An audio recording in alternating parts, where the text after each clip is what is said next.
World Championship and to, in fact, go for a three-peat against the Atlanta Hawks. The Bulls, 2nd seed in the East, Hawks, 7th seed.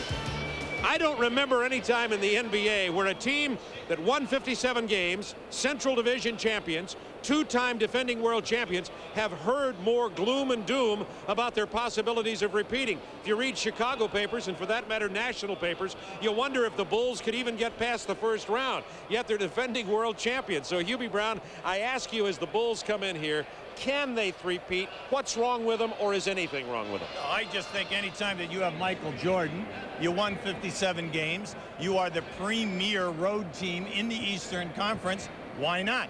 I think during the course of the year they had to overcome, some very major problems, and it started with the health.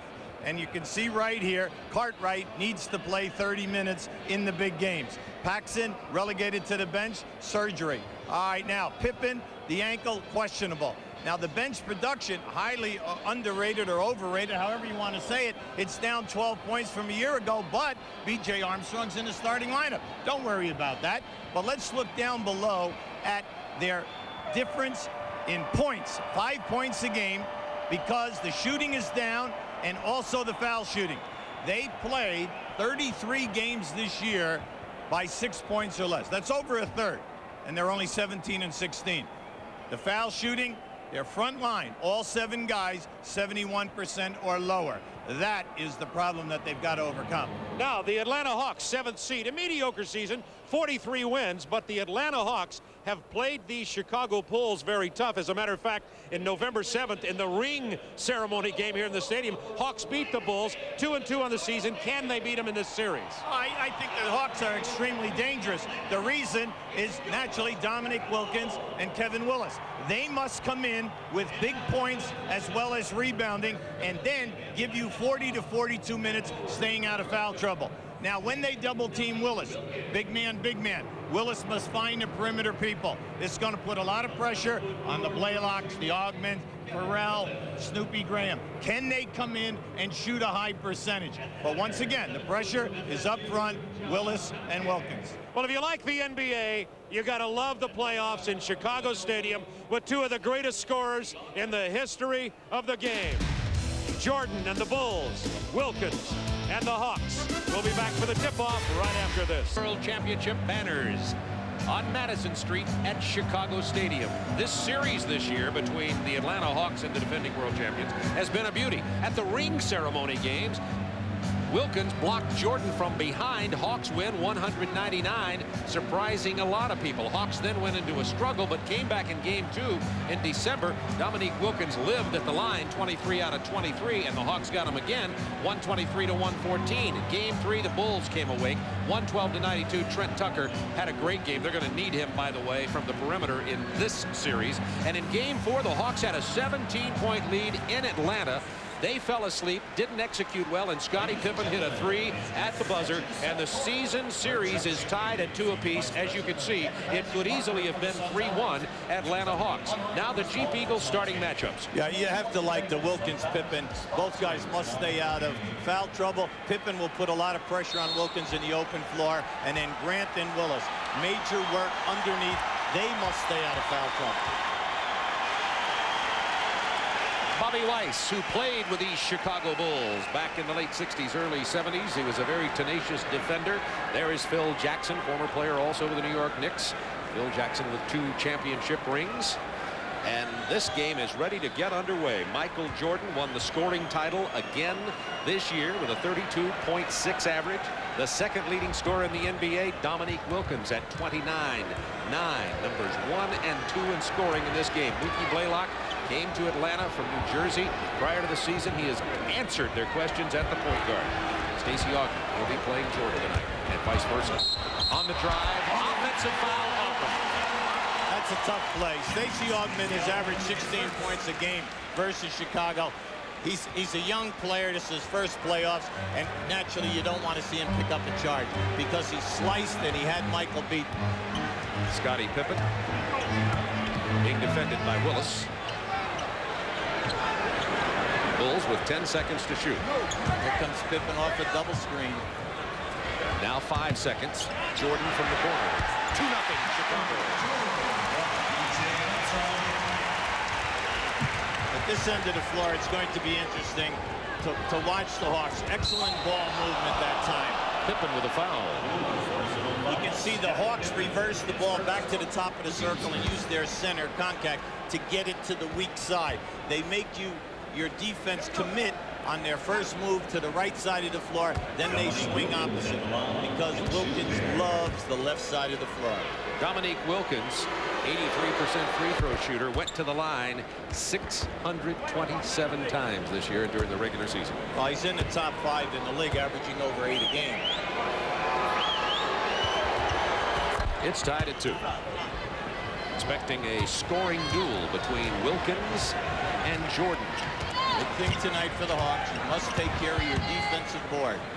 Chicago Bulls, the #1 offensive rebounding team in this league. Blaylock playing Armstrong down inside. Cartwright against Concact. Blaylock with a steal. He's second in the league. Great hands to Augmon. That was a travel.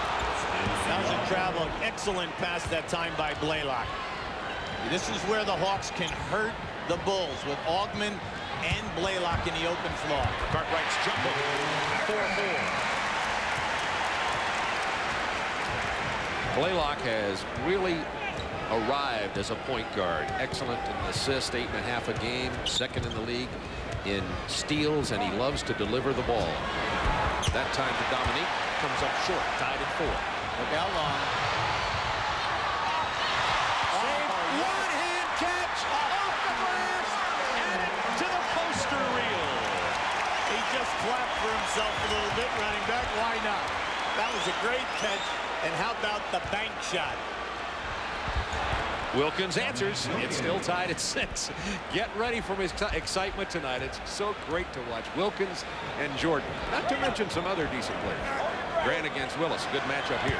No double team. Willis tough D and the rebound. Nice. As long as Willis will get it out, the Hawks can cause some damage in the open floor. Blaylock with a quick 3. He shot that in the blink of an eye. If you have not seen the Hawks play this year, they average 13 attempts a game from three-point line. Cartwright against Concact, isolated. Finds Grant. Nice pass inside the baseline. Rebound, Concact. Both ends of the floor, Bob. We're seeing excellent ball movement.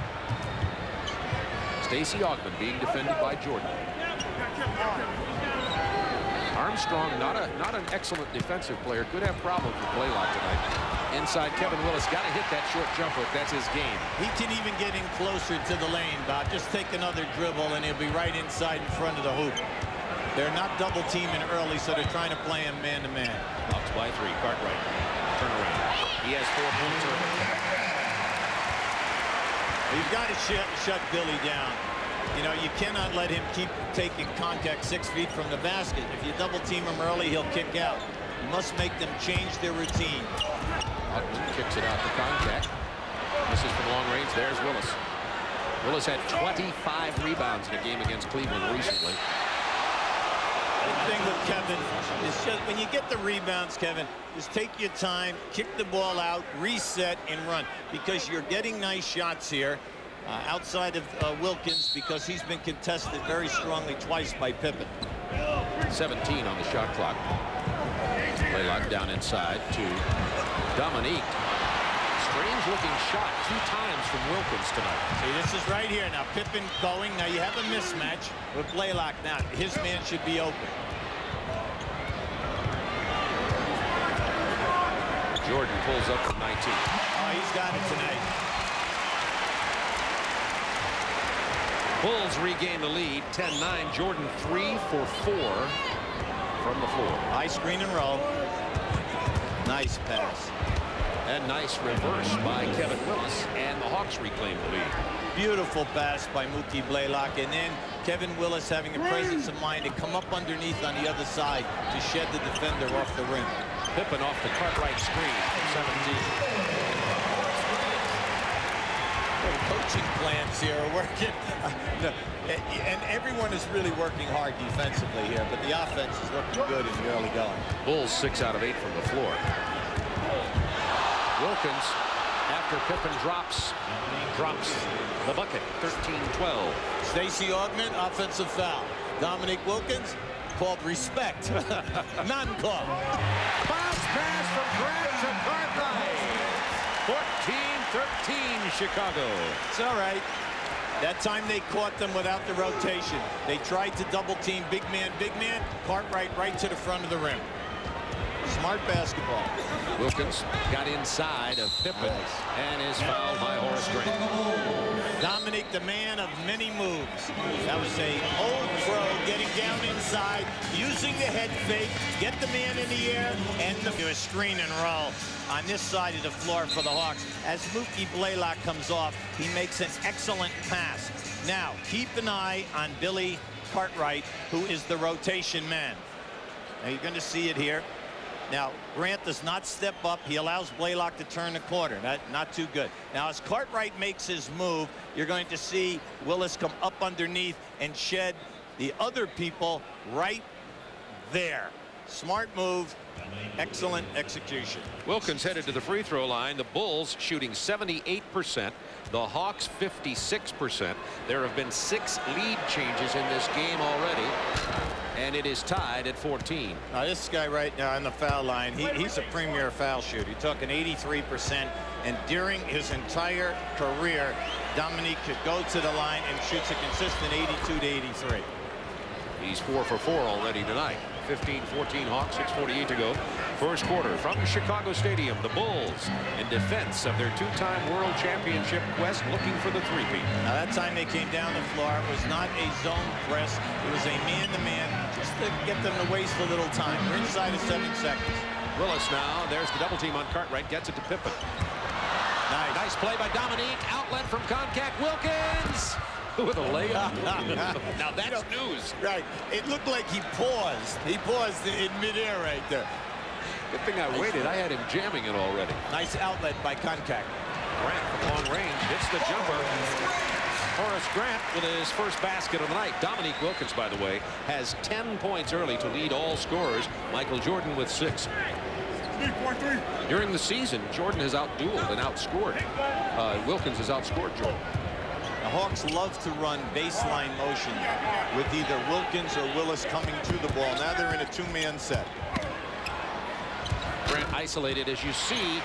Kevin Willis too far away from that from the basket for the short jump. Good call, Bob, because he's going away on the jump shot, on the jump hook.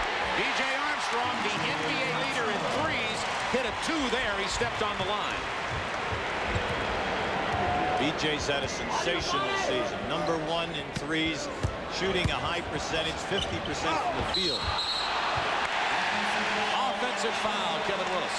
Now, see, right now, Kevin cannot get upset because he jumped into the chest of the defender. But he did get fouled early. Now, you see Grant's fighting him off. All right, now, he got the elbow in the back. You could see that. But the referee on the baseline definitely was blocked out on that call.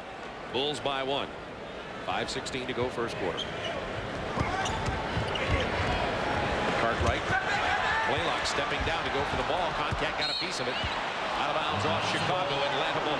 See, Cartwright's complaining to the referee, Mike Mathis. He thought he was bumped, and on the release, he definitely lost control of the ball.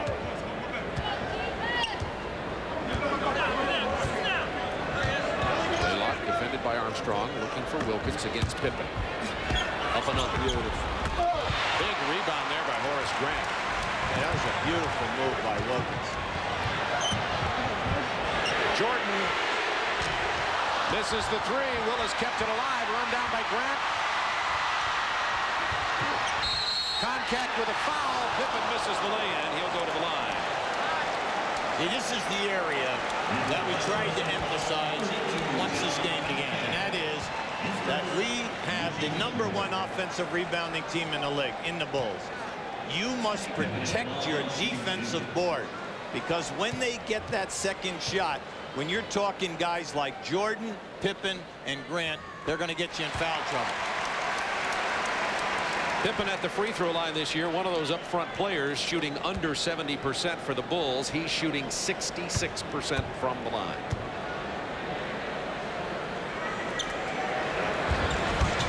That's a goal here. And the Bulls have a 3-point lead with 4:35 to go in the first quarter. Chicago on a 6-0 run.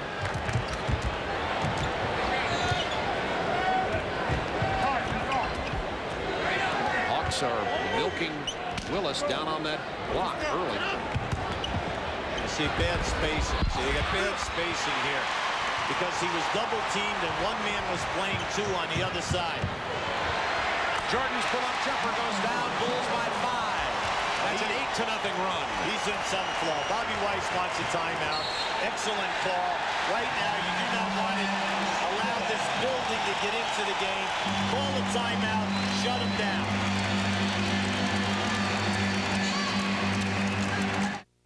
Bulls 22, Hawks 17. Jordan has 8 early. Dominique Wilkins has 10 points early. They are certainly the marquee players, but not the only high-profile guys. As you look at this, Jordan first in steals and points, Wilkins second, everyone talking about them, but how about Willis fifth? Blaylock second in steals and 8th in assists. Then you have Pippen 10th in steals. Grant second in offensive rebounding. He averages 4 per game. And an early substitution for Chicago. McRae in for Pippen. Chicago shooting 71% on this 8-0 run. You cannot fall asleep when you play the Hawks because of their baseline motion. And they'll bring off Wilkins, Willis, or Augman. Augman is a dynamite player at 6'8". He's in his second year from the foul line down. Plus, he shoots over 50%. We'll keep you posted on that Knicks Pacers game. And by the way, Grant now with 1 personal foul. Jordan left alone. You can't do that. You cannot allow the guard to get screened and then not step up and pick up Michael Jordan, because he'll be in the middle of the floor all night long. Near steal. That's the leading steal guy in the league and the #2 guy. Augman on the drive. Gets the offensive board, blocked by Grant. Willis. Jump hook. Give Stacey Augman a lot of credit. He really hustled that time. He's getting no respect right now because he's been bumped a number of times this evening. But he's out here. He's hustling. Willis 2 for 5 shooting tonight. That was the first time the little jump hook went. Armstrong got Blaylock airborne. Grant, another offensive board, and he's fouled. Dominic pushed him in the lower back that time. A definite foul. But see, right now the pressure is on the front line. Wilkins, Willis, Conca to rebound. Stacey Augman must come back in there. You're talking about a 6'8" second guard who's got to come back in and get you 5 to 7 rebounds tonight to take the pressure off the main 3 frontline people. They're giving that foul to Willis, which, by the way, will be his second. Dominique pushed him in the back, but he sure did. But Willis got called for the foul, and that's significant because Kevin will go to the bench, and in comes rookie Adam Keefe out of Stanford. Now you're talking, you take Willis out of this game, you're talking a guy 7 foot, a shot blocker, a guy who can score for you down on a block. You replace him with Keefe, who is not a shot blocker, and he doesn't take up a lot of space down inside. Adam Keefe played in all 82 games, started 6 times, missed the entire preseason with a hamstring. Took him a while to get started, averaged 6 points a game. And it's a crucial play. That rebound was right in Comcac's hand. He lost possession of the basketball, and now you end up again. Now just think about this. In the last 45 seconds, the Bulls have come down with 3 offensive rebounds, fouled on every single one, and what they're doing here, do you see that? That was just not called for. You've got to play stronger. You're on the road. You've got to intimidate and not be intimidated in the painted area. Foul was on Mookie Blaylock. Cartwright hits them both. Watch out for the press now. Bill Cartwright has 8 points early in this ball. There's the trap. You got to get it up now. See, when you press, you love it when teams just get it over half court and stop and then wait, because you don't lose a thing. Once that hurts you, other guys who take it over half court and score. Hawks just now looking for the shot with 5 seconds on the shot clock. Dominique with a very tough shot. That's goaltending. Credit Dominique with a basket, his 12th point of the night. It is Bulls 26, Hawks 24, 2:42 remaining in the first quarter. Hawks are doing a nice job. They're weathering a terrific offensive spurt here by the Bulls, and they're right in this game. Everything Jordan does is exaggerated. That fadeaway covered about 6 feet. He said today that he was nervous because it's playoff time. He's definitely showing it here in his first quarter. Wilkins draws the foul, gets the hoop. Three-point opportunity for Dominique Wilkins. Beautiful. A great move by a great offensive player. He took McRae right into that lane, got him up in the air. Now this is a terrific move, and he just doesn't have a thing. McRae's right with, there's your pump fake, get him up, push you off. Offensive player usually gets that call.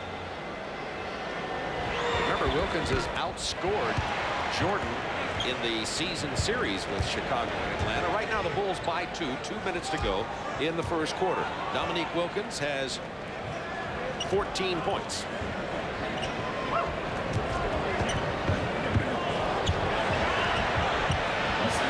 Everybody covered somebody, and Cartwright was left alone. Blaylock knocked it away from McRae. 22 on the shot clock. Paxson and McRae in off the bench for the Chicago Bulls. Jordan. All that was just a little quick screen for him right in the lane. Blaylock, quick penetration, draws the foul. Dominique Wilkins took a nasty spill as he came across half court on the left side. There was a little collision, and he went down. Now, he looks like he's limping here a little bit, but he's been in conversation with Bobby Weiss on the side. See, right now they're talking about at the other end. Now, just here's a real strong move by Blaylock. Naturally, he gets fouled in his position, but Neek to the right of your screen was already down. You can see Bobby Weiss up there. He was talking to him. Now, what they're talking about is at the other end of the floor, all that was a small forward screen on Michael Jordan. He just curled, and he was wide open on that out-of-bounds play. Ricky Blaylock, also an excellent free throw shooter. Blaylock, not that excellent, really, 73% at the line. But Blaylock has really come into his own as the point guard here. Playing with a great deal of confidence, and like Bobby told us today, the rest of the players respect his ability to be a true point guard. The Bulls, as well as they're playing, lead it by only 2 with a minute and a half to go in the first quarter. Paxson with bone on bone on that knee. He doesn't even brace it anymore. So he just plays as best he can. The clear out. Got Dominique Wilkins on the hold. I tell you, if I'm Dominique, I'm a little upset myself because I thought he guessed, and he guessed correctly. Michael came right into him on that offensive move. Will Perdue coming in for Bill Cartwright with a minute 23 to go in the first quarter. Now we're going to see where the bench comes into play. McRae, Paxson, Perdue off the bench. Perdue screen. Jordan drains it, and Michael has 16. See, you can't do that, Bob. That's the second time he's come off that wide screen in a screen and roll. The post player has got to get up and get a hand in his face. Michael 8 of 10 from the floor. Now McRae trying to defend Dominique Wilkins. He won't be able to do that. In the middle, Dominique has it knocked away. 5 on the shot clock. Looked like McRae got a piece of that. Wilkins runs it down. What a play! Stacey Augmon misses. Jordan blows by. Henson pull-up jumper. Drains in. 18 first quarter points for Michael Jordan. He's like radar tonight. The Bulls in a frenzy now. Keith falls down.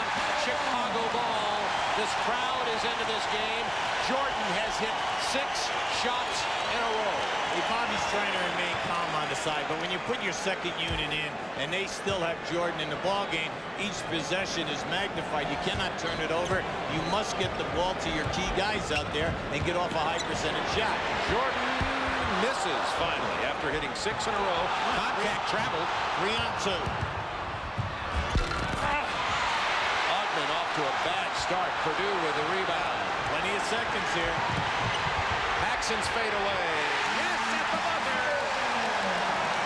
And the Bulls at the end of one quarter lead it by 8. They ended on an 8-2 run.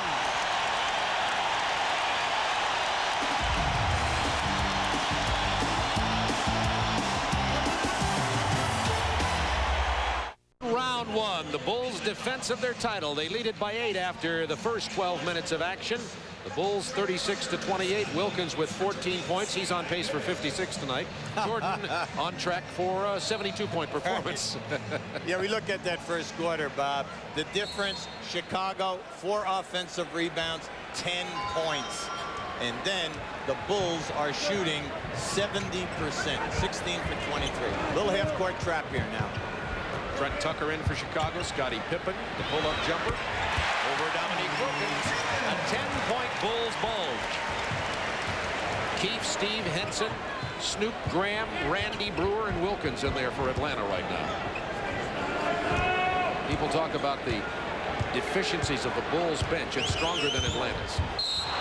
Offensive foul, Dominique Wilkins. His second personal foul. Scottie Pippen has guessed correctly a couple of times this evening. And that was an excellent call. Just watch. Scottie anticipates. There it is right there. Now just watch. See, he used the forearm and the elbow right in the chest to put him down. Dominique goes to the bench, and Dwayne Farrell out of Georgia Tech comes into the ballgame. So the Hawks are entirely manned by bench players at this point in the game. The bench for Atlanta played well at the end of the season, however. A 3, Trent Tucker. Oh, give me a break. Wow, they're 2 for 2. They got to be shooting about 75% right now. Looks like maybe the Bulls have turned it up a notch come playoff time. You think? Right now you have a lot of young guys in the ball game, you know, who have not played in the playoffs. You have 4 out of 5 guys. Randy Brewer, the only guy. Nice pass. From Henson to Adam Keefe. I like Henson. Henson sees the floor. He's got good vision, and he makes the correct pass. Plus, he's a good outside shooter. Henson, 3rd year from Kansas State. Will Perdue against Brewer. Goes to the left hand. That's a new move by Will Perdue. Yeah, they're out here, though, before the game, working with Tex Winter, Cartwright, and Will Perdue, working all of their offensive moves before this ball game. Nice touch on that one. Graham gets inside. Williams with a rebound. Bulls have Scott Williams, Pippen, Perdue, Tucker, and Paxson on the floor. Paxson thought about the 3. Farrell defending Pippen. 6 seconds to shoot. Tucker kicks it to Pippen. He's all alone. Rebound Perdue. Another rebound. Paxson. Perdue over the back. He'll have the foul. The reason why you love the Bulls is that they work so hard at the offensive end of the floor. All of their front court people, when they shoot and miss, they do not assume that you're getting that rebound. They're coming over you, giving you body contact, and they all have long arms, and they can get it from behind you if you do not put your body into their chest. As Paxson goes to take this shot, here's Randy Brewer here. He's going to come across and try to block out Will Perdue. Now, as the shot goes up, this is playoff time. When you're responsible for a blockout, see, you cannot have daylight. No daylight. Why? They already have 5 offensive rebounds and 12 points. You've got to put your body in the chest and move him back. And in that way, you get the job done. That's called telestatistics that you just did there. That's a new word. Brewer blocked by Scott Williams. Send it down strong. The front court shooting tonight below the dotted line is great at the Chicago end, poor at the Atlanta end. They're getting good shots. Willis, Augman, and that one right there by Randy Brewer. He's 7'4", and by going parallel to the floor, he made himself 5'6". Well Even you had a shot at that. I could have got a hold of it. I think so. Offensive foul. It's on Dwayne Farrell. 43-30. Bulls by 13. 9:38 to go in the first half. And here's that New York-Indiana game. The Knicks also turning it up a notch. A 10-point bulge over Indiana. And look who's playing well, Charles Smith.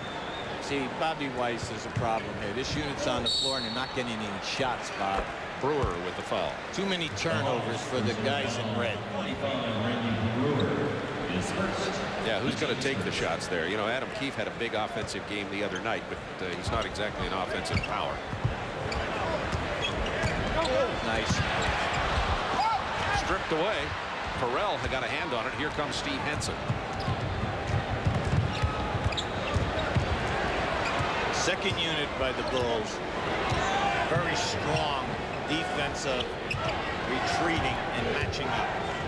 6'8" Adam Keefe rounding it inside. Goes to the left hand. Nice move.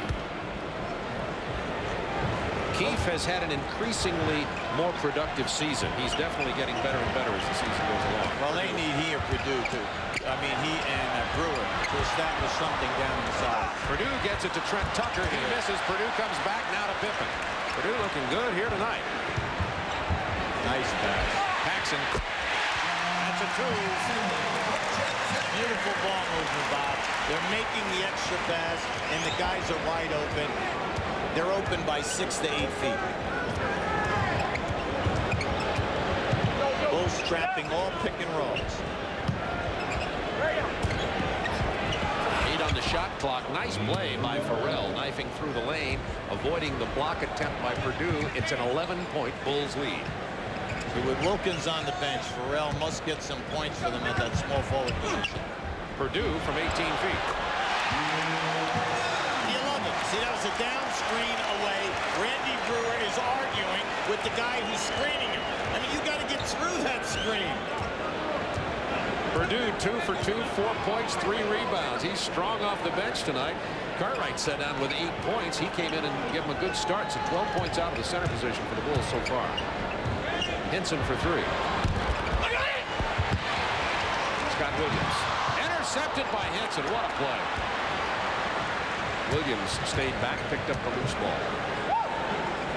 See, the second unit of the Bulls, along with either Pippen or Jordan, who's been in there with them.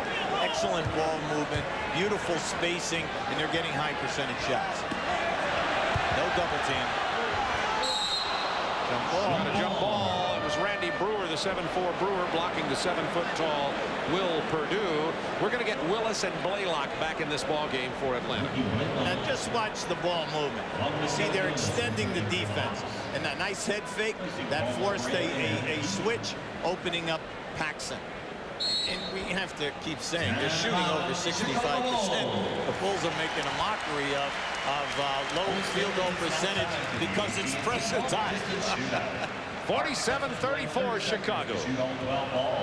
47-34. Coming up right after this game tonight, we continue the TNT playoff coverage. Los Angeles Lakers at the Phoenix Suns. Most people think the Suns are the team to beat in the West. There's that shooting percentage, 68%. Of those 10 misses, 7 times they got the ball back. The Hawks at 46%. Jump ball. Purdue gets it. Pippen runs it down. Well, we said at the top of the show when we came on that Willis and Wilkins must give them 40 minutes. The complexion of this game changed as soon as Willis picked up the second and Wilkins picked up his second. Jordan fouled on the shot. Hi, Willis. That's his third that quickly. Willis was in the game 10 seconds. He picked up his third foul. And we'll go back to the bench. Now, the reason why we bring this out for the people who have not watched the Hawks this year, see, Willis gives you 18 points a game, and he is in the top 5 rebounders in the league at 13. He's also an excellent shot blocker for you, but he's 7'2", and you're talking about a guy who's got the physique to hold people out. Since he's out of there, all of a sudden the white shirts are climbing all over their offensive board. Now Horace Grant back in the game. Scott Williams will get a rest. Jordan gets them both. It is a 15-point Bulls lead with just under 7 minutes to go in the first half. The Bulls have done almost nothing wrong in this first half of play. There's that screen and roll. Blaylock pulls up, hits the jumper. It's interesting. Second unit versus second unit, they trapped the screen and roll. The first unit, they're trying to get underneath it. Blaylock's been open twice. Grant tried to hit Purdue. Pippen gets the loose ball. There's some mismatch. He'll take him off the dribble.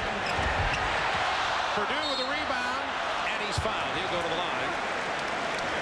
Purdue, one of these up-front players for Chicago with a poor shooting percentage from the free throw line. He shoots at 60%. It's a smart basketball. Just take him strong off that. Now, as you shoot, you have the center on the move, and now your center has the height advantage to get on the offensive board. That's what you love about watching the Bulls. They always take advantage of a mismatch. You'll see the clear out, and then the guy will take his man. Now Koncak back in as Randy Brewer sits down. John Koncak has no points in the game, carrying 1 foul. Well, Purdue has really had an excellent season this year. He's really blossomed, matured, and he not only can score for you, he rebounds and he kicks the ball out.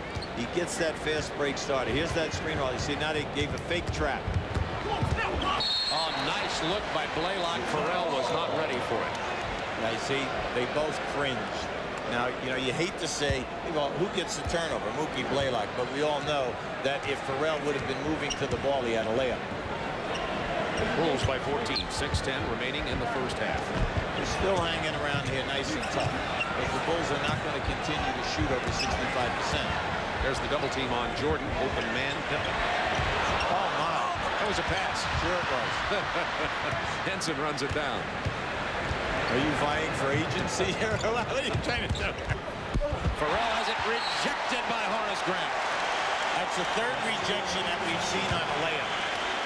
In a game like this, when you're playing a shot blocking team like the Bulls, you must take it strong and send it down with 2 hands. Can't send up any soft stuff tonight. Farrell with the penetration into Wilkins. He gets his offensive board, says block this. They did block the initial, but he's working so hard. Tonight, Wilkins is all over the place. You just hope that he does not pick up his 3rd. Purdue. Grant. The loose ball. Purdue misses the jumper. Koncak with it. Hawks run. It's a 12-point Bulls lead. Hawks hoping to cut it down to 10. Scott Williams. Stacey King is going to be in the game short for Chicago. Wilkins, nice move. Double clutch. Koncak gets the weak side rebound, knocked out by Chicago. You know, this is sad because Koncak just dropped another rebound. If Koncak catches that basketball, he goes right back up and he scores. How about this? Are these 2 teams on a collision course? If you look at the opening games of the playoffs, they are. The Knicks shooting 63% tonight. Everybody thinks it'll be Chicago and New York. Double team on Dominique. He just had to throw it up for grabs. Saved by Blaylock. Grant gets it. Armstrong. Pull up. You know wrong. When your post people get double teamed, your spacing has got to be available so that the guy who gets double teamed can see the short pass and the long pass.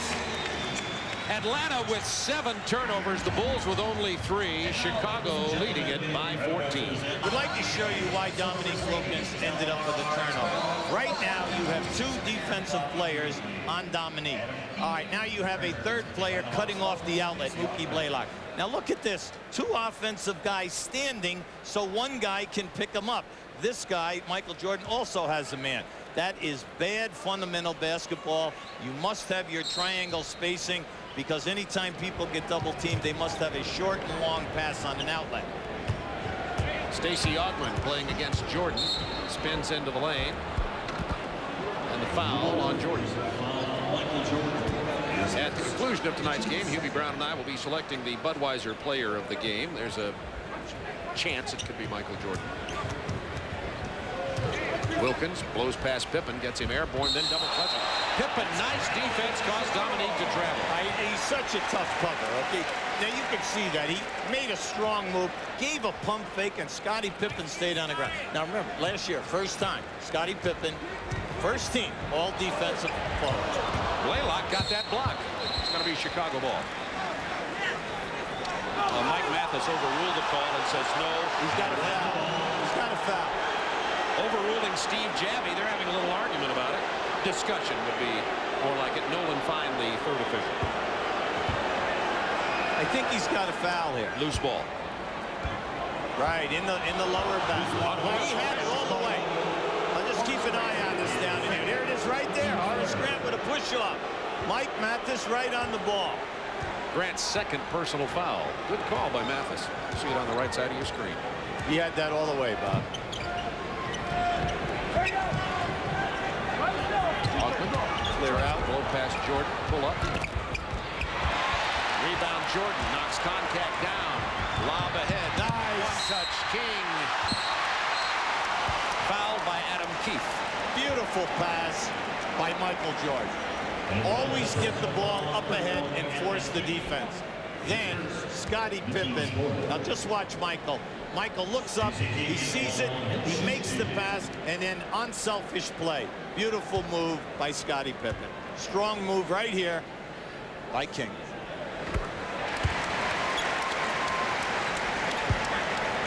Michael Jordan is obviously ready for the playoffs. 20 points in this ball game. Well, I like what he said, though, Bob. He said, yeah, you know, you're always nervous. He said, but you remember, it's only one game tonight. That's all. He says, if you win or if you lose, you're only down one or you're up one. That's it. You forget about it. You come out tomorrow. Nice pass. This is the biggest Bulls lead of 16 into Wilkins. Offensive foul. That's it. See, when that pass came down, they had a 3-on-1. And then you end up with a turnover when you should have a slam dunk. Now, why Koncak made that extra pass beats me. All he had to do was take that one in strong. He is reluctant to score inside. That's travel. And the foul on Blaylock. Mookie Blaylock's got a good point. I think just like Mookie Blaylock that he traveled coming off. He definitely takes the little steps. Then he goes up. Definitely Blaylock bumps him. Now this is what we call a triangle guard around. Here comes the guard play. Now you got to see it right there. There it is. This is travel. And then Mookie Blaylock gets the bump. And Armstrong gets a three-point conversion. And the Bulls with the biggest lead of the game, 19 points. Chicago on a 7-0 run, and Dominique missed the layup. The shots are there, though, Bob. They've had a ton of shots below the dotted line in the painted area.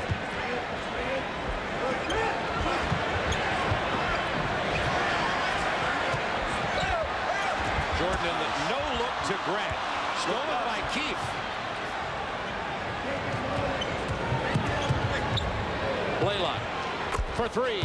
You know, he gets to that spot very quick, and the release of the shot. He's shooting for the year 38% in threes. Never known as a three-point shooter previously.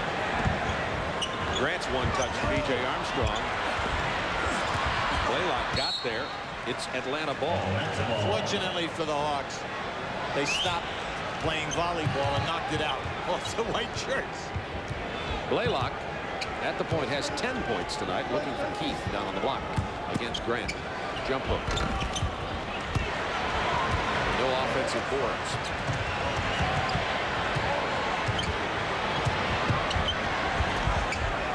Armstrong misses the two. Loose ball foul. That'll be on Chicago. On Stacey King is first. Yeah, Keith did a nice job that time. He boxed out and then pushed Stacey King back so that when he did elevate, he came right down on top of him. If I'm on the coaching staff tonight with the Hawks, for game 2 or in the second half, I know I can get good shots down inside. Yeah. But we've got to play a little stronger. Hold our spot, shoot a higher percentage, and then anytime we take it to the rim, go strong with two hands because it's there. Dominique Wilkins draws 3 white jerseys before he pulls it back out. 7 on the shot clock. Dominique pulls up and misses. That was a bad shot. See, he was determined to shoot that. Jordan fouled by Dominique Wilkins, pushed into the expensive seats. See, Nolan Fine was right on that ball. He rode him in, had his left arm right on his hip, and that's Wilkins' third.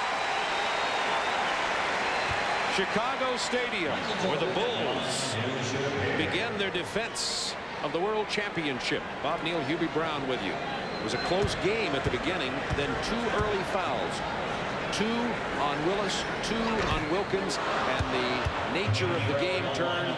The Chicago Bulls shooting percentage has hovered between 65 and 70%. They've been dominating the offensive boards, and they lead now 57-41 with 1:48 to go in the half. Of all the Hawks frontline people, Willis is the only one that's going to instill any kind of fear into the Bulls in regards to pounding on that offensive glass. And he's on the bench with 3 fouls. That's right. Augmon dribbles into real trouble. Look at this defense. This is the defense the world champions played last year. Koncak misses. Pippen. King blocked. Foul call. Keith got a piece of the ball. And they're calling him for his second personal. Yeah, he came across the top that time, Bob. Caught a piece of his head. You know, King is getting out and running the lanes, Bob. He's running hard. Coming up at halftime, Reebok halftime report. Bulls have had all 4 of their big men in this ball game tonight. Good start by Bill Cartwright at center. Ernie Johnson will be joined by Warriors head coach Don Nelson. You know, the Knicks had their pre-playoff training camp in Charleston, South Carolina. We'll have a report on that. Also a preview of the Lakers-Sun game tonight, which comes up right after this with a live interview with Lakers head coach Randy Funn. 59-41 here, Bulls. Minute 20 to go, first half. Into Keefe. Hawks have been held to 43 first half points. The point guards are getting the people the ball in the right positions. The front court people have got to start scoring. Jordan left alone on the baseline. Misses this jumper. His arm's probably tired. Armstrong for 3. Another offensive board. King. Another tip back in. That was Michael Jordan, and he's got his number, 23 in points. Keefe is fouled by Scott Williams. Fortunate break for Adam Keefe there. He was surprised by Williams. Could easily have been called for a travel.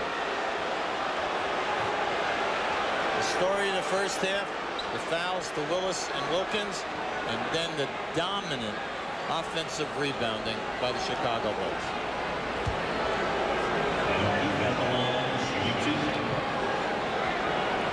Adam Keefe, pretty good shooter facing the basket, but Adam Keefe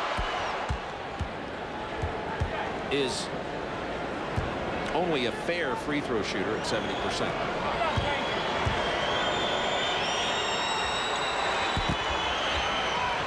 And he gets the bounce. It's a 16-point Bulls lead with under a minute to go in the first half. It was 26-24 when Wilkins and Willis picked up their second personal foul each, and that's when the Bulls took off. There's another offensive board and another foul. Again, not having Kevin Willis on the floor gives the Hawks very little chance on the rebounding glass. Anytime that you're getting a double team, naturally you're going to be at a disadvantage defensively on the offside rebounding. That's why your guards must come back in and rebound. Your second guard, if you're going to be trapped in the Bulls out at 15 feet, well, then your second guard must get back in there and help you out on the boards. Kevin Willis on the bench with 3 personal fouls.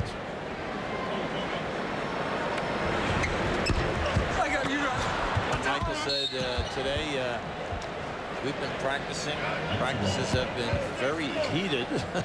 And he said, I just can't wait so we can play someone else other than our own guys. That's certainly a good sign. Blaylock with a quick pull-up three. What a quick release. That is a tough shot, and that's his third 3. He's the Joe Namath of quick release on the 3. Mookie Blaylock has 13 points already in this game. 14 seconds to go in the half. Those 3s holding the Hawks in some sense, 62-48. Jordan blows by Keefe. There's Koncak. Koncak finally gets a board. The Bulls dominating the offensive rebounding, shooting a very high percentage. And they are really turning it up for their defense of the title. 62-48 at the half. After these commercial messages, we'll be joining Ernie Johnson Jr. and Don Nelson in Atlanta. Way home at Chicago Stadium, 62-48, the Chicago lead over the Atlanta Hawks in Game 1 of their Eastern Conference first-round series. This is the Reebok Halftime Report. I'm Ernie Johnson. This is Don Nelson, the head coach of the Golden State Warriors. You know, Chicago, there are some doubters saying, their reign is about to end, but this bunch looks pretty good, Nelly. Well, I'm one of them, and I'll admit that. I think it is going to end somewhere along the line, but maybe not in this series. You know, you'd like to say somebody else is doing a little something, but it comes back to Michael Jordan. He's got 23 for 23. That's number 23. And it's the Chicago defense. Yeah, Hawks were hanging with them for a while, but Chicago's starting to pull away, and they lead by 14 at the break. Now, Game 2 of our Friday night doubleheader will match up the Phoenix Suns and the Los Angeles Lakers. Let's look into that series a little more as we talk with Randy Funn, the head coach of the Lakers, who joins us from the America West Arena in Phoenix. And Randy, I got to point out the fact that they swept the season series from you and that everything on paper says Phoenix should win this thing. How do you convince your guys they can make this thing competitive? Well, you know, there's no shortcuts to beating the Phoenix Suns. You know, we're very aware of that. They're a very good basketball team. If there was a way that was an easy way to beat this team, one of the NBA teams in this league would have found out, and it would have gone around and people would have known. So we just have to play good basketball. It's very obvious. You got to play good basketball in a lot of areas. You have to take care of a lot of people, and it's just a matter of us upping our game in a lot of different areas if we're going to compete with the Phoenix Suns. Randy, this is Nelly. What are you going to do with Barkley? When we played him, you know, when we double-teamed him, it was almost worse. They spread you out. They've got the great outside shooters. What in the world are you going to do with this guy? Well, you know, he does it all, and I think if you look back at the kind of season he's had all the way to last summer in the Olympics, the guy has just really taken over the Western Conference, and we're just going to have to give him a lot of looks. There's a lot of different ways to play him. We've got some different things in mind, but from that standpoint, I just think you got to try to keep him off balance and hope that the other people don't hurt you too bad. Randy, Worthy's got to play big for you. If he doesn't play big, I can't see that you have much of a chance. How many minutes do you think you can get out of him?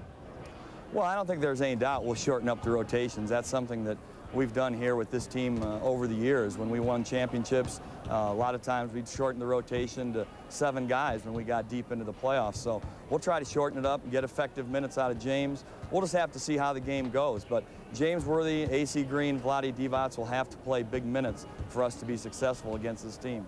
Coach, how is Anthony Peeler feeling? Is he available? Well, Anthony will not play, I'm sure, at all in this first series. If we do have the opportunity to go past this first series, then maybe Anthony would be a possibility. And it's a big loss for us. But Phoenix has lost Kevin Johnson, and from that standpoint, it's a little easier to aim at them. But that's a big loss for us. Anthony had come on great later part of the season, and we'll really miss him. Randy Funn, thank you so much for joining us. Good Okay, talking guys. to you, and we wish you the best of luck against the Suns. All right, thanks a lot. Randy Funn joining us from America West Arena. So now what are your thoughts on that series? Can they take one against Phoenix? No, I think Randy's smart in saying let's shorten the rotations right away because I don't think he's going to get deep into the playoffs. That is Game 2 of our Friday night doubleheader. You're going to see the Phoenix Suns and the LA Lakers from America West Arena right after our Chicago-Atlanta game. And coming up, we'll take a look at Indiana and New York. They're tipping it off at Madison Square Garden in their Eastern Conference first rounder. The highlights are next.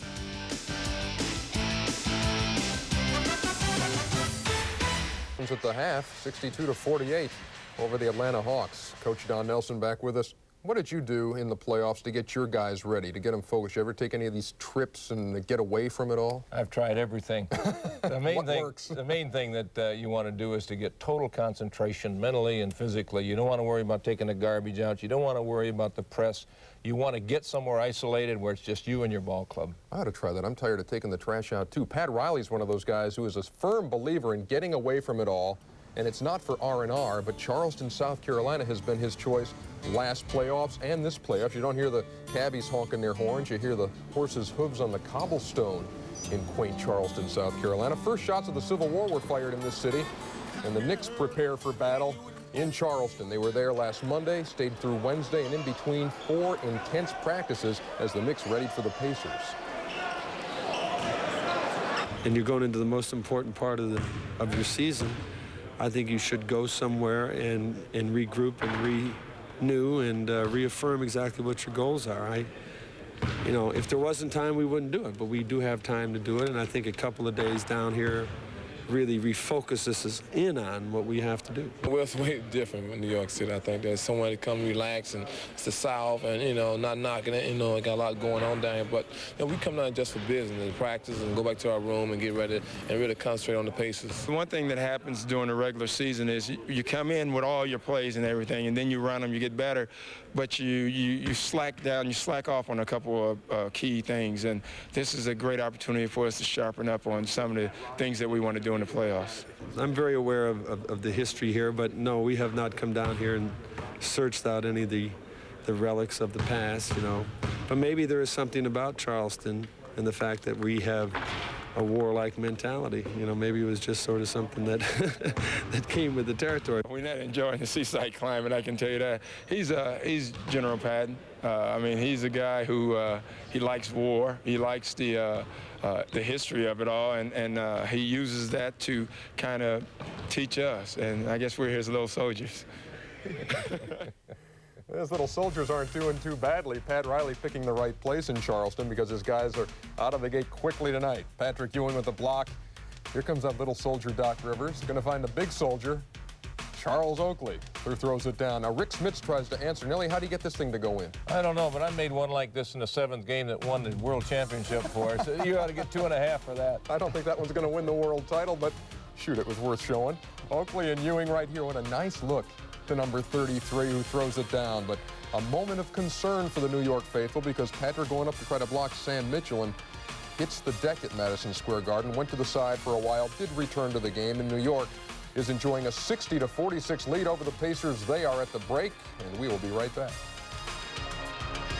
Well, last time we criticized the team for not playing well in the first half. They ended up winning in Portland. So I don't think we can be too critical, but they better get their offense rolling. So the Hawks trying to take a page out of the Spurs book. They won their opener last night. The third period just ahead from Chicago Stadium. It's the Bulls by 14.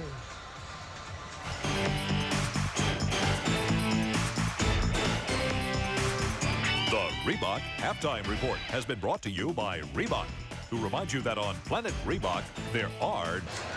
The Chicago Bulls leading at 62-48. I think one of the things that's most impressive about that score, Hubie Brown, is that the way the Bulls are playing, the Hawks could easily be down 30. And another important stat, 14-5. That's the dominance of the Bulls on the offensive boards. Yeah, we'd like to show you people here. Once this shot goes up, now we're going to freeze it right there. Now keep an eye on this. You have 1, 2, 3, 4 red shirts. But now just watch. Inside position. Comes up on this side. Keep an eye on Michael Jordan coming from the baseline. Now this is just all effort. Where are the red shirts in regards to the elevation? Where are the see, there are no shirts up around rim level. Kevin Willis, 3 fouls, only 9 minutes of play in the first half. You look at the rebounding, you say, wow, 14 offensive rebounds, go right down to the bottom. That's 24 points. And we say it all the time at playoff time. You must take care of your defensive board first. That everybody's got to come back in there. You cannot be fast breaking unless you take care of your boards. The turnovers, the defense is not there for the Hawks. The Bulls only had 3, and then naturally the assist. The Bulls are making the extra pass. There's Stars story. Jordan with his number 23, Wilkins with 16. Dominique had 14 in the first quarter after he picked up his 3rd foul, only 2 in the second full quarter. So the story for Dominique and Kevin Willis in the second quarter, both carrying 3 fouls, limited playing time and opportunities, and thus the 14-point Chicago Bulls lead. Jordan. This time Willis with the rebound. You're only down 14. Your front court people have had a very, very poor half from an offensive standpoint, as well as Augman. Now, just get back in your control. Get this down to about 8 to 9 points going into the last quarter. Pippen defending Augman. 5 seconds for the Hawks to get a shot up 3. Blaylock has to throw it up. Armstrong got a piece of that. Hawks had no offensive set at all on that possession. Jordan blows by Augman, dishes to Grant, fouled by contact.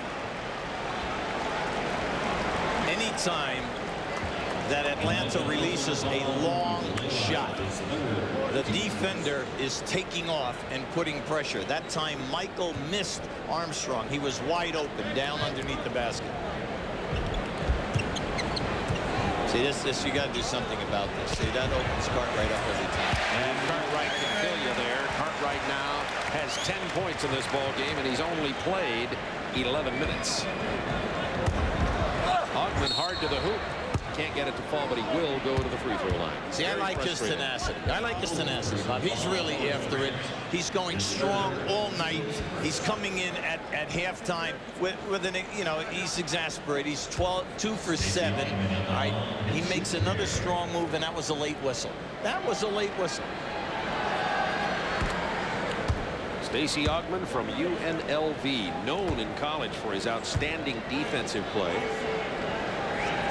Excellent quickness, good one-on-one defender. He's averaging 14 points a game this year. Actually, despite his struggles here tonight, he is up a little bit in his offensive production, but somehow or other, most people feel a little disappointed in his production for the Hawks. Well, he does do it night in and night out, and a lot of times against the good defensive teams. But against Chicago, he's averaging 16. Pippen kicks it out to Armstrong. Offside rebound to Grant. Another offensive board. Another offensive board. Armstrong doesn't miss his second opportunity. Bulls by 16. See, there's nothing you can do as a coach. Okay, if your guys who have inside position do not want the physical contact, and then they will not react and at least get up in the air, you do not even see a red shirt anywhere near that rim. Willis pulls up. No offensive board for Atlanta. Bulls on the run. Beautiful. Michael Jordan has 25. Contact wide in his way. Michael just shifted hands and finessed it inside the iron.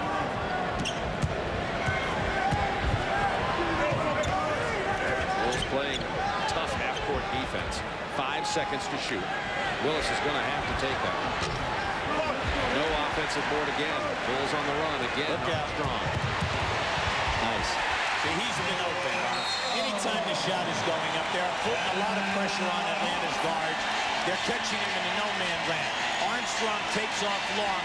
You can make that pass with ease. Biggest lead of the game.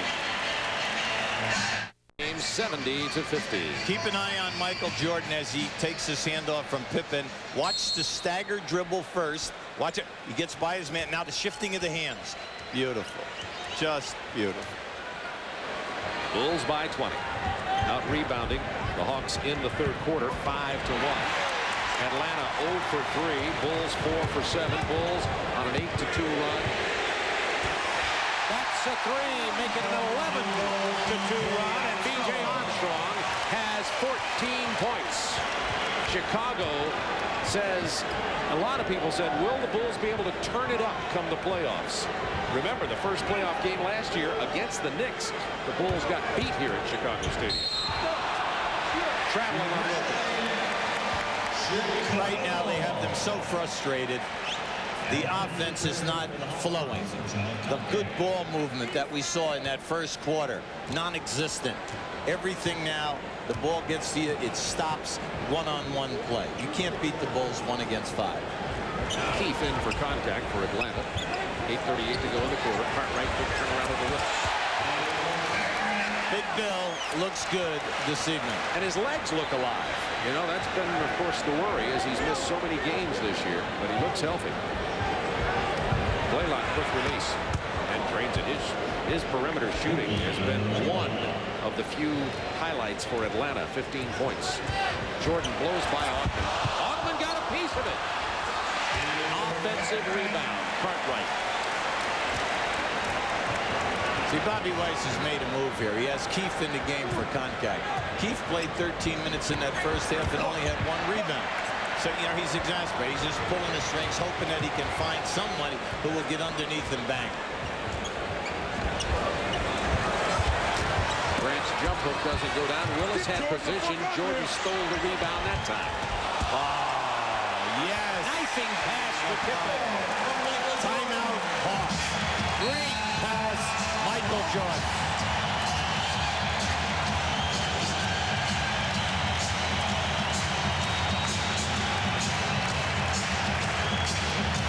The Bulls Bulls have outscored the Hawks 17-4 in the third quarter. Jordan, 25 points, 5 rebounds, and 3 assists. Look at this. Watch the ball fake right here. Yes, bring it back and then deliver. How about the way Pippen takes that up? Both hands strong. In case he was going to be contested, he would have been able to brute force it in. If Michael Jordan only had big, strong hands, he could have been a great player. 79-52, Chicago. Down to Willis, fouled by Purdue. Bulls have Trent Tucker and Purdue in off the bench after that timeout. And for the first time in the game tonight, Travis Mays is in for the Atlanta Hawks. It's time for tonight's Chevrolet scoreboard. And the Knicks doing likewise to Indiana, as Chicago is doing to Atlanta here tonight. Ewing 13. He was shaken up in the first half, Patrick Ewing, but is okay. Willis gets the lay-in. That's one of Willis's pet moves. He loves that baseline spin. Mays is in the game. Remember, an excellent perimeter shooter as well as a three-point shooter. Tucker misses the three. Once again, the Hawks can't get that loose ball. That foul is going to be on Adam Keefe. See, in the first half, Bobby Weiss used Brewer for 6 minutes, no rebounds. Keefe for 13 minutes in place of Willis, 1 rebound. Adam Keefe gets the miss from Pippen. Had an open lane to the basket, but missed the lay-in. Here's Wilkins. He's struggling tonight. All right. Pippen by Adam Keefe, the rookie. 79-56, Bulls, 6:37 to go, third quarter. Big thing is just stay within your offense. Try to get high percentage shots, but you must increase your defense. Pippen against Mays now. He's fouled before the shot. Well, he fouled him before he elevated. You know, a lot of players in this league will try to strip you. But that time, the push in the lower back, automatic foul. Travis Mays, in his third year from the University of Texas, has had very limited. He's kind of the playing time. He's the odd man out, really, in the guard rotation for Atlanta. Well, it's hard to play 3 second guards, Bob. And anytime they have Augman, they have Graham, and then they also have Mays. And right here now, Scottie Pippen has struggled this year on the foul line, only shooting 66%. Purdue rebound. Once again, Hawks don't even get the defensive board off a missed free throw this time. Ball went straight to the hands of Purdue. Pippen kicks it to Armstrong, checks the three-point line.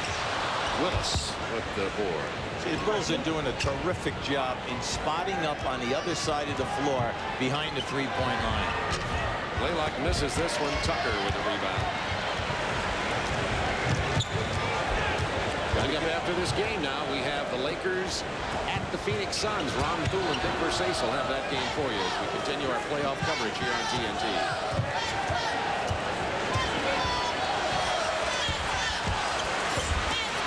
Purdue with the offensive board. He's fouled. But the adjustment for game 2 is really quite easy. Okay? Get some defensive board. That's right. You know, from a coaching standpoint, you do not even have to show them the entire film. You show the first quarter where the offense looked absolutely sensational, spacing, ball movement, and then before the fouls to Willis and Wilkins. Then you show them the second quarter, a part of it, and just show all this offensive rebounding, and that's the entire basketball game. Will Purdue, in only 10 minutes of playing time tonight, has 7 rebounds, 6 offensive boards. 7-foot, long arms, and he keeps his arms up high. He's always bodying you with his chest and his legs to get you underneath the backboard. Willis against Purdue. There's that spin move to the baseline. He's fouled. That's a body foul. So he loves that baseline spin. Horace Grant is staring at the referee right now, thinking that as he came from behind the backboard, he jumped into my chest. Now, if this was a close game, I think Horace Grant would be over, you know, venting his feelings right now. Grant with 4 personal fouls now as Scott Williams gets set to check in for Chicago. Willis rattles home the free throw attempt. Bulls lead it by 23 with 5:23 to go in the third quarter. These two teams play again on Sunday and then Tuesday in Atlanta. Willis misses. Williams rebounds.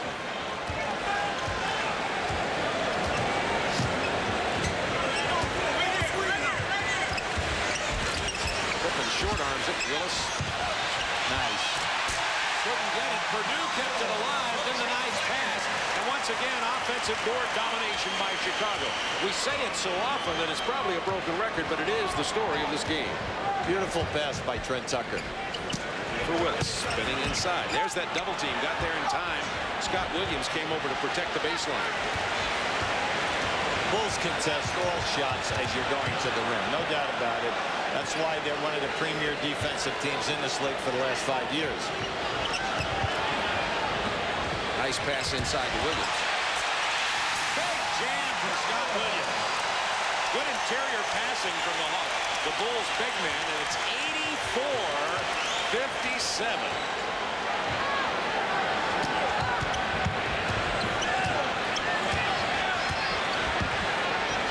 Dominique Wilkins gets the three.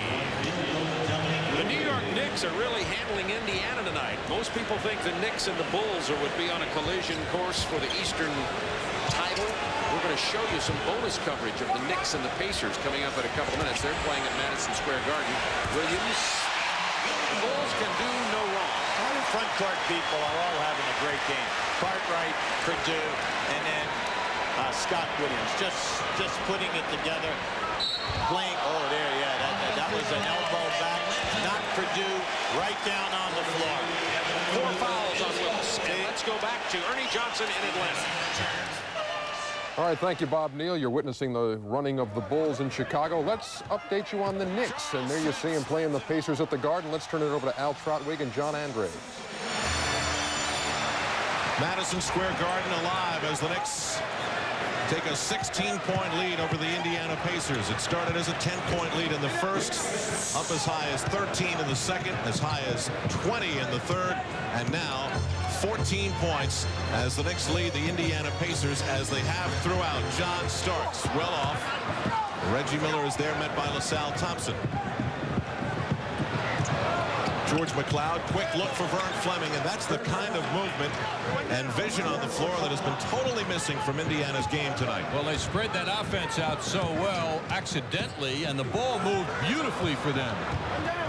Al Trautwig in for Marv Albert, along with John Andres and Bruce Beck from Madison Square Garden. Doc Rivers breaks free and right over Reggie Miller. That's just a great move.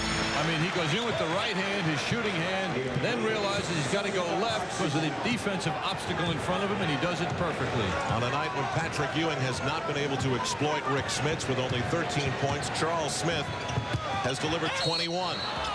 Vern Fleming is fouled in the lane. Doc Rivers has 15. And Ewing 13 complete the scoring trio leadership for the Knicks. Anthony Mason returns as Charles Smith hears it from the Garden. 15 points apiece for Vern Fleming and Reggie Miller for Indiana, and 11 for Rick Smits, who, like Dale Davis, is playing with 4 personal fouls. Vern Fleming to the line. Vern Fleming is in his 9th season and has played more seasons, games, and minutes than any member of the Indiana Pacers. Knicks fans might note that Herb Williams is number 3 on that all-time list. Vern Fleming also tops the Pacers NBA career charts in assists, steals, and he has been the quietest member of that franchise, considering his great contributions over the years, you know. I think if you asked around the NBA, not in Indianapolis, identify the player of the Indiana Pacers, I don't think people would say, Vern Fleming, you're right. Knicks have had great shooting throughout. They hit 9 of their first 10 in the opening quarter and have kept it going, not at that level, but well over 50%. Pacers running, as is their one. Fleming spins from Rivers. Rejected by Rivers. Oakley up the floor. Stolen back by McLeod. Miller for 3. That's his version of a layup, Al. He had 167 of those in this regular season, missing the NBA record for a season by only 5. He brings the Pacers within 11. Ewing, quick look, intercept by LaSalle Thompson. Fleming, stolen by Rivers. He finds Mason. All alone is Oakley. You know, the game is getting sloppy from a basketball perfectionist viewpoint, but it's much more fun to watch now as the Pacers have come to life. There's more action out there. Perhaps it's George McLeod's presence. He and Fleming are moving the ball well for the Pacers. We've just moved under 3 minutes, and the trademark chant of defense underway here at the Garden. Rick Smits. Starks battles with Fleming. He comes away with it. A lot of white shirts with him, and he goes all the way, pulling the ball up. He faked everybody out on that. It looked like an automatic pass. He kind of hesitated, looking to the people to his left, indicating pass, but no, it wasn't. He kept it. A couple of minutes to go in the third period. New York enjoying a 13-point lead over the Indiana Pacers, game 1 of their series. Now back to Chicago. Thanks, Ernie. The reason the crowd is cheering so high here wasn't because the foul just got called, which is on Michael Jordan, his third, but it was because of an incredible baseline backboard rattling dunk. Take a look. First the fake. Oh. Actually, Jordan is so good he doesn't rattle the backboard. No. While we are away, the complexion of this game has not changed a bit. Absolutely. 90-64 Bulls. 1:09 to go, third quarter. You see it is a laugher. Michael Jordan and the Bulls can do no wrong tonight. Their intensity level has been tremendous. Everything from defense to offensive boards, shooting percentage, transition defense, ball movement, you name it, they've done it. 25-point lead over the Atlanta Hawks with a minute to go in the third quarter. Timeout. Chicago. So Bob Weiss with a conversation with his Atlanta Hawks as Michael Jordan will get a brief respite. Hawks 65. And the Bulls have dominated virtually every category. The primary thing we've been talking about the whole game, Hubie, the rebounding. Well, you can see it right there. Second chance points, 33-8. Then you look down at turnovers and the Bulls with 3. So right away that tells you that the Hawks, from a defensive standpoint, have lacked intensity through the entire evening. Then down below, Michael Jordan just having a spectacular game and many showtime moves for the fans. Dominique Wilkins working extremely hard, but unfortunately for him, Kevin Willis, limited minutes, 9 minutes in the first half, 3 fouls, comes out here in the third quarter, picks up his fourth through frustration as he nailed a defensive player, knocked him to the floor. What you're trying to do here, you put this young group out on the floor for you right now. You want them to continue to hustle, scrap, so that in game 2 you hope that they can give you some production off the bench. Jordan against Wayne Ferrell. Turnaround jump shot. Doesn't go down. Brewer with a rebound for Atlanta to Steve Henson. What you're trying to do here is mix up your people. Hope that you can find 5 guys that can do something for you. Henson with a bad pass. Paxson comes away with the ball to Michael Jordan. 39 seconds to go in the quarter. Henson playing Jordan. I bet he's dreamed about that his whole career. To Purdue for the jam. Big part of Michael's game, the assists. He averaged 5.5 assists a game this year. And think of that, 25 shots a game, too. That's right. That's something.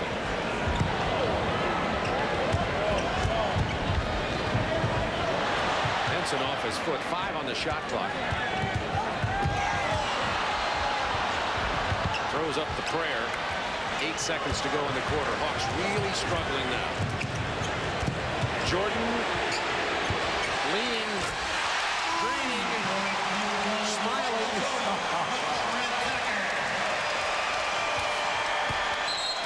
Guys talk about highlights that they do during the course of the season. He's had some spectacular moves tonight. At least 5 that would be on any highlight film. There's the story for Michael Jordan.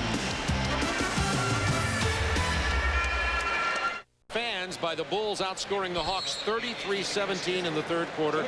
Michael Jordan has been so entertaining. This is a spectacular pass right there. No look, right to Will Purdue. Why? Because he caught the double team. Now, we end the quarter right here. Look at his head fake. Now, remember, he's straddling the three-point line. That looked one of those guys when they came out with the Winchester rifle or whatever that was back in the old days. I mean, like lined that baby up, just knocked it down effortlessly. Boom.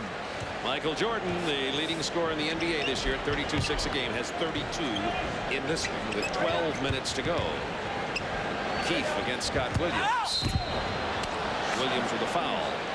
Adam Keefe has been meeting the floor with regularity tonight. He's going to have some bruises and some jacuzzi time. Yeah, he's smarting right now. It was a knee-to-knee that time. See, right now, any time that the Hawks, especially with this unit out here, they go into the post area, Chicago's just playing them soft, man-to-man, no double teaming, so the outside people just do not open up. So you've got to have a game when they go to you down inside. Dwayne Farrell comes off the screen, gets the pass from Brewer, and hits the 19-footer. 95-67. Bulls, 11:33 to go in this ballgame. Coming up after this, we continue our doubleheader coverage of the playoffs. It'll be the Lakers at the Phoenix Suns. John Paxson from the corner. All night long, we've been bringing that point out to you. The diagonal pass to the opposite corner is wide open, and they have just been exploiting that. Travis Mays missing from long range. Tucker. Jordan from 30 feet.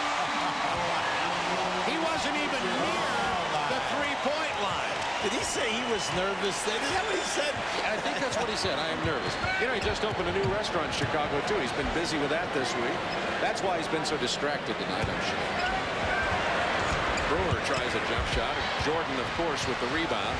He's liable to pull up right here. It's something to watch this guy play. You know, we'll be talking about this 20 years from now. Those of us are still here. Purdue with the pass and doesn't get the roll. The foul before the pass. It'll be an offensive foul on Chicago. You know, we brought out the point on our playoff show that the Bulls ended the season 3 big games on the road. At Cleveland, at Charlotte, at New York. 3 losses. Their offense was sputtering, shooting a low percentage, especially against New York. And we were wondering whether they could gear up, whether they had tired legs. This evening you're seeing great spacing, beautiful ball movement, and then the shooting has just been spectacular. That, by the way, a minute ago was Chicago's first turnover since the first quarter. Jordan misses. Put that on the reel. Steve Henson. As the Hawks have gone to the bench here, trailing 100-69. That's 31 points. Mays cuts it to 29 with 9:50 to go in the game. You know, here's an Atlanta team that's been up and down all year. How devastating a loss will this be by this kind of margin in your view? No, because Bobby's been around in the playoffs. This is only one loss. There have been many teams who have played in the playoffs. How about in the finals when LA went to Boston and lost by over 40 points, came back and won game 2 in Boston. Everyone was writing it off as a Boston sweep, if you remember, in the 80s. You just don't worry about that. You tell the guys, look, we played a horrible game. You show them where. Now you make your subtle changes in your offenses and your defenses. You know, you change things around a little bit. It's a fresh start. Game 2. You're only trying to come in here and win one of the 2 anyway. Differential, but have a look at the center comparison. My oh my. It's very difficult, and when you think that the Bulls do not even go through their center position for the season, Bill Cartwright is averaging 4 shot attempts, Purdue 4 shot attempts, Scott Williams about 4 shot attempts, and you think about it, most of them are on the offensive boards, or when the offense break down and they become maybe the 4th or 5th option. Michael Jordan taking a rest right now as Michael has 35 points to go with his 7 rebounds and 5 assists. And a couple of those assists have been frankly beautiful. That's a play that's called the guard around, but what they really are doing, they're setting a double screen on the right side of the lane, and that has been a pet play for them in the second half of the season. Randy Brewer into the paint, gets it stripped away. Rodney McRae up ahead, stolen by Paul Graham. Now this is second unit. Adam Keefe missing the lay-in. Pippen. Phil Jackson always allows either Michael Jordan or Pippen to stay on the floor with these 4 players. 102-71, the Bulls, 8:39 remaining here in this ball game. As I said before, these two teams will play again on Sunday, then go back to Atlanta for Game 3 on Tuesday, which will be one of our TNT telecasts. Adam Keefe with the rebound and the putback. The rookie has 12 points. Well, they have 2 offensive rebound scores, and Adam has both of them. King blows past Randy Brewer.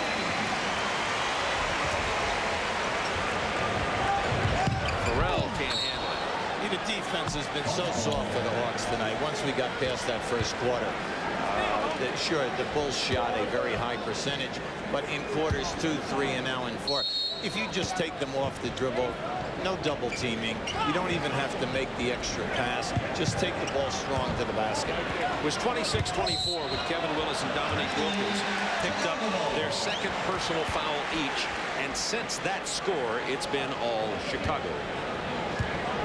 31-point advantage here with Paxson, Stacey King, Trent Tucker, Rodney McRae, and Pippen on the floor for the Bulls. Indiana, New York, close one going there.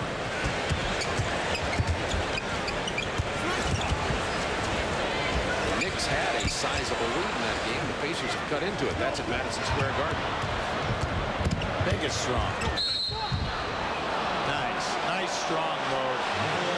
And I'll tell you, Adam Keefe definitely has cleaned that entire baseline with his uniform all night tonight. I mean, he has been really hustling. That was a strong move to the basket. He takes the shot. Now that's at least the 4th time that he bypassed the ball boy with the mop and just took everything right into the first row of seats. 12 points, 5 boards for Adam Keefe, make it 13.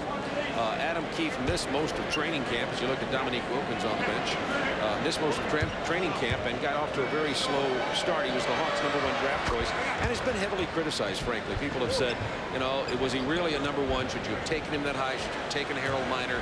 Should you? But Adam Keefe is showing that he can become a competent NBA player. Well, he was an outstanding college player at Stanford and did a terrific job in that West Coast Conference. Now, his points were always there, his rebounding, but what's happened here is he kind of gets like out-muscled and outsized by the first-team power forwards that he must match up against. Nice pass. Stripped away by Mays. Bulls continue to control. Scotty said, how about my pass off my knee? There's another offensive board, another one. Another. And the Bulls toying with Atlanta now. 6:40 to go in this game. 106-75. 108-75. Trent Tucker looking lively tonight. And the much maligned Bulls bench has really come in here to play as well as the starters tonight. There's been no deficiency from the Chicago game. Farrell missed the finger roll. Brewer with the offensive board and the putback.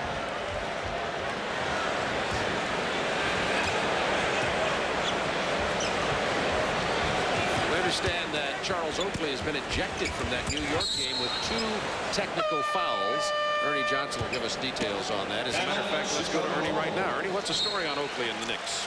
You asked for it, Bob, and I've got it for you. Things heating up at Madison Square Garden. Watch Charles Oakley swinging the elbow at George McLeod.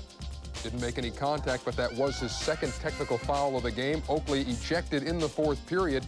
Indiana has closed the gap in that game. It's game 1 of the Eastern Conference first-round series between the #1 and #8 seeds. 83-78, the Knicks with the lead over the Pacers. We'll be back to Chicago Stadium after this.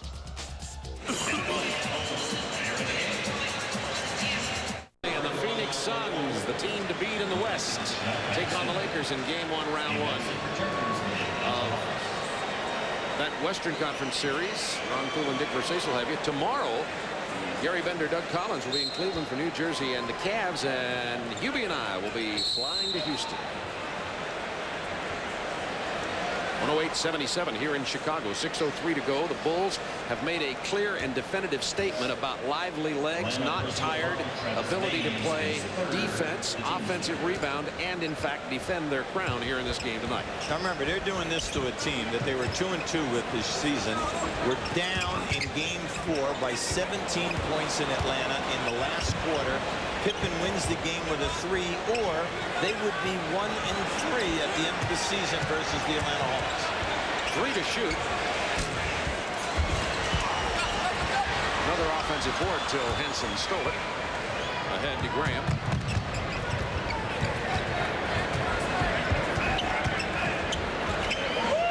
Wayne Farrell. He's come in and thrown some points in there since he came off the bench late in the ball game. 6 in this quarter.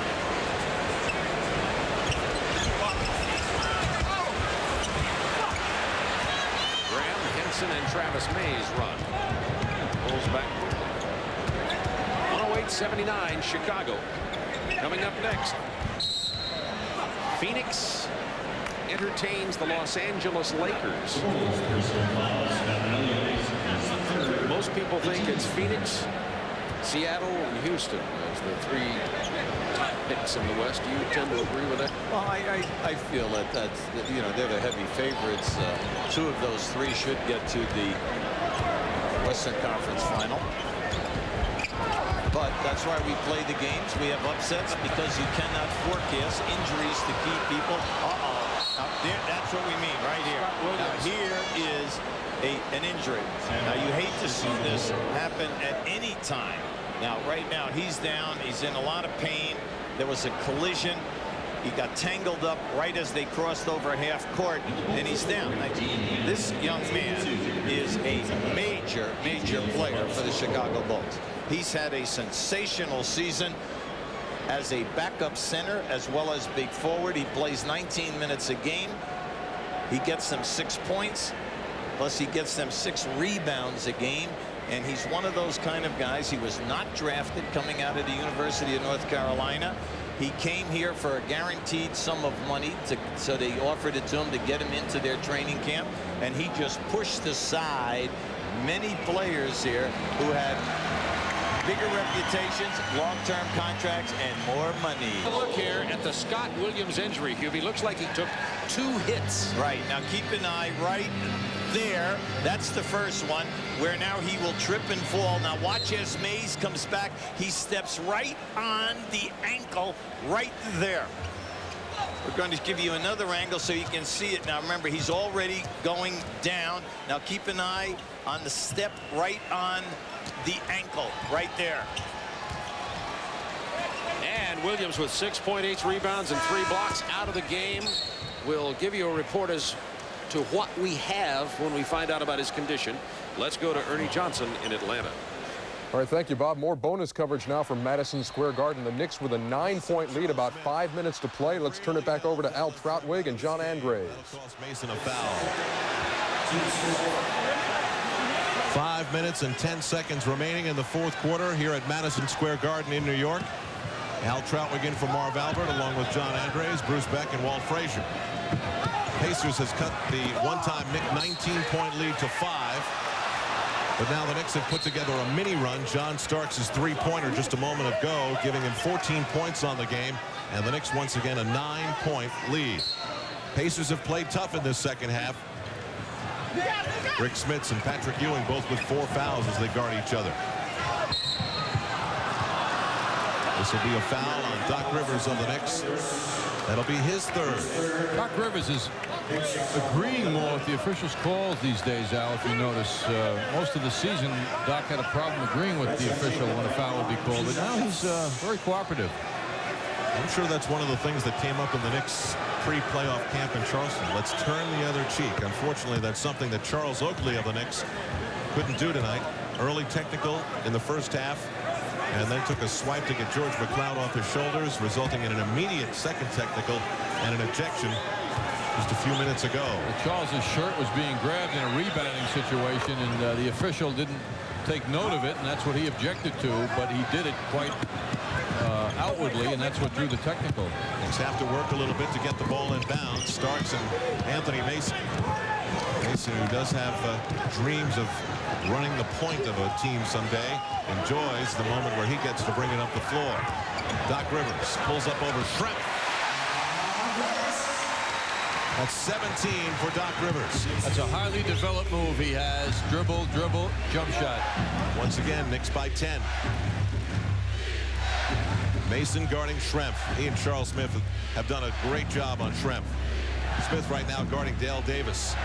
Miller guarded by Starks. And that will be a foul on Anthony Mason. Now the question now is not who is in foul trouble. The question is who isn't in foul trouble. Third on Mason. Mason trailing Detlef Schrempf, who cannot shake Mason's presence. Mason not as tall as the 6'10" Schrempf, but the body and the speed is right there, and the desire, the pride he takes in his defense is what really makes him special. And as the Knicks continue to foul Reggie Miller, they continue to almost hand the Pacers 2 points. He's now 12 of 12 from the line. 25 total on the game. It is when he is shooting off screens and dribbles that the Knicks defenders have a fair shot at him, and he's only 6 of 17. Knocks them both down. It's an 8-point game again. Mason again given the job of bringing the ball up court. Dale Davis is just hanging with him. He's not bothering Mason, which is why Mason's been given that job. Starts for Ewing, posting up a little too far outside. But he'll take that jumper. Almost stolen by Miller. 3 on the 24-second clock. And Doc Rivers hits with 2 on the 24-second clock. 19 for Rivers, 21 for Ewing, 23 for Charles Smith. Doc Rivers' intensity and concentration is so evident tonight. Schrempf runs into a Nick Wall. Smits over the outstretched hand of Ewing. 15 for Smits, 17 for Fleming, 26 for Miller. The Pacers scoring story. No top seed has ever lost the opening round of the playoffs since the best-of-5 format has begun. Starks in and around and foul. And with 3:18 to go, John Starks will go to the free throw line with the Knicks up 8. You know, it's interesting, Al, how throughout this very successful season with John Starks, the crowd really has taken to his actions on drives to the basket. They find him very exciting, and John has worked very hard at drawing that attention, and he's really turned the fans on when he drives that ball to the basket. 5th foul on Rick Smits. Doesn't he get you going, John? I mean, as a man who appreciates basketball, when he takes that step, you have a little bit more of a sense of anticipation. You never know exactly what he's going to do. Yes. He brings that to a game. And he has the ability to execute shots all different ways and successful. And you know, you look back to John Starks' original turn with the Knicks back 2 seasons ago, when if he doesn't have a knee injury, he doesn't get on the opening day roster. He gets cut. But because he had the injury, he stays on the roster. And when he comes back, the Knicks needed him at guard because someone else was hurt, and that's how he got his chance. Detlef Schrempf inside. All right, Indiana refusing to fold, but New York maintains the lead. That's bonus coverage here on TNT. Now back to Bob and Hubie in Chicago. Thanks, EJ. 114-88 Bulls here with under a minute remaining in this ball game, and it's been a cakewalk for the Bulls since it was 26-24, and Wilkins picked up those 2 fouls we talked about. After that, all Chicago. Biggest lead in this game was 33 at 108-75. I think when Bobby Weiss talks to his ball club, their game plan, the initial game plan, was excellent. Their ball movement, their spacing, all of them, everything was terrific until they got into the foul trouble. Then they could not take care of their defensive boards.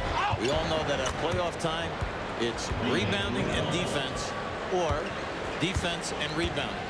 Those 2 facets must come 1-2, then your offense.